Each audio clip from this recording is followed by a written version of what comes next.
Ladies and gentlemen, it's already Thursday, the 9th day of February 2017. Senator Sessions has been confirmed to be the Attorney General. The globalists are certainly scared right now, but John Bound's got a special report on how they're upping the race war card to the next level.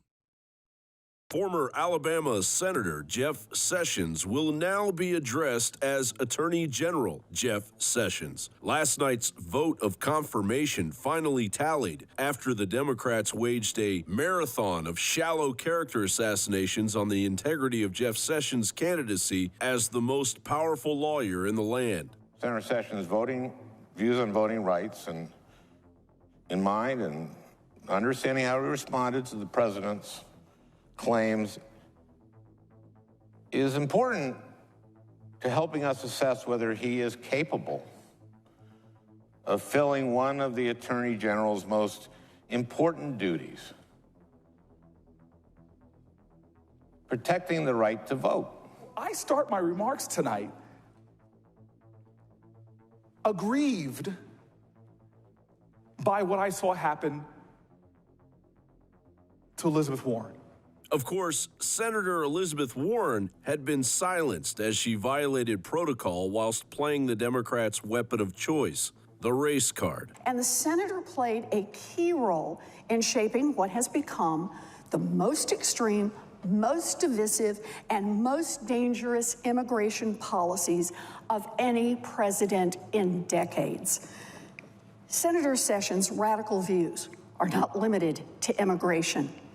On issue after issue after issue, Senator Sessions has displayed open hostility to the rights of all Americans. He has made derogatory and racist comments that should have no place in our justice system. Mr. President. They are... Mr. President. The Majority Leader. The senators impugn the motives and conduct of our colleague from Alabama as warned by the chair. Senator Warren, quote, said Senator Sessions has used the awesome power of his office to chill the free exercise of the vote by black citizens. I call the senator to order under the provisions of Rule 19.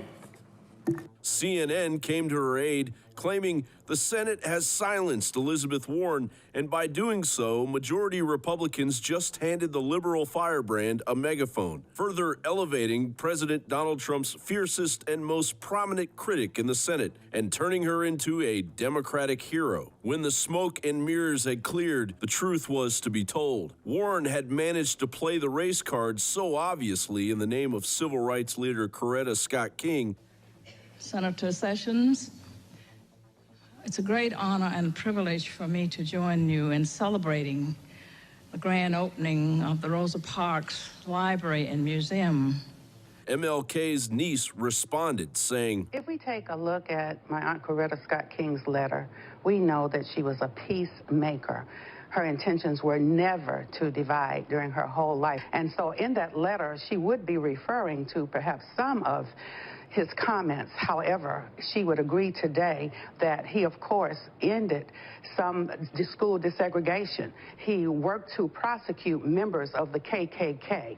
Aunt Correta was a very reasonable woman, and she, with integrity, would have noted that he had done some great work. Attorney General Jeff Sessions may not have the support of the Democrats, but he does have the support of the voters who wish to see the swamp drained in Washington, D.C. A recently retired 25-year veteran of the U.S. Department of State had this to say about Jeff Sessions. I fully support President Donald Trump's executive order that temporarily halts admissions from the U.S. Refugee Admissions Program and bans travel from nationals of countries that potentially pose a security risk to the United States. However, I don't think the action goes far enough. I have seen firsthand the abuses and fraud that permeate the refugee program and know about the entrenched interests that fight every effort to implement much-needed reform. Quoted from a letter published in the Chicago Tribune from recently retired U.S. State Department veteran Mary Doach. It is time to put away childish race-baiting tactics, liberals. The United States is going to get on with the business of protecting its interest in national security with or without you. Denigrating people who disagree with us,